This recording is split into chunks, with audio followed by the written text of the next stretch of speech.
आईएसपीसीएस में पूछे गए महत्वपूर्ण सवाल मज़ेदार। बी.आर. अम्बेडकर और महात्मा गांधी के मध्य सन 1932 में हस्ताक्षरित पूना समझौता में प्रावधान था।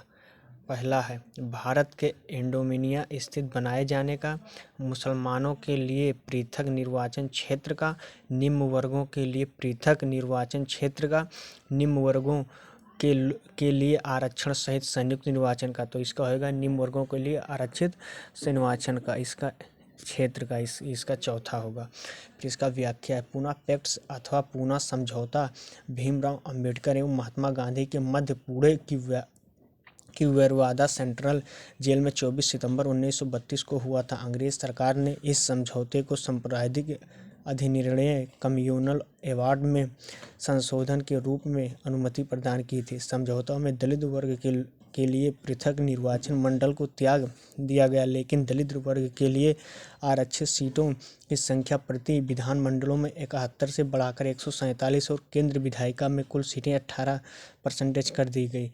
और दूसरा है, भारत के गवर्नर जनरल को किस एक्ट के द्वारा अपनी स्मृति के निर्णय को अस्वीकार करने का अधिकार मिला?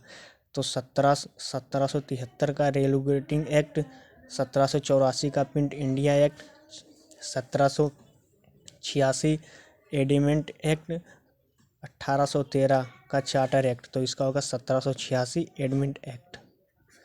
इसका व्याख्या, 1786 से 1793 का चार्टर एक्ट अधिनियम पीठ ने 1786 का अधिनियम पारित करवाया। प्रमुख उद्देश्य कॉर्नवालिस को भारत के गवर्नर जनरल के पद के लिए तैयार करना था।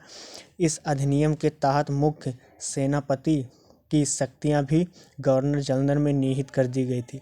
ये यूपीपीसीएस में 1990 में पूछा गया है और ये पहला सवाल आईएएस में 1997 में पूछा गया है। दोस्त ऐसे मज़ेदार टिप्पणियों के लिए बने रहिए हमसे और सवाल पाते रहिए।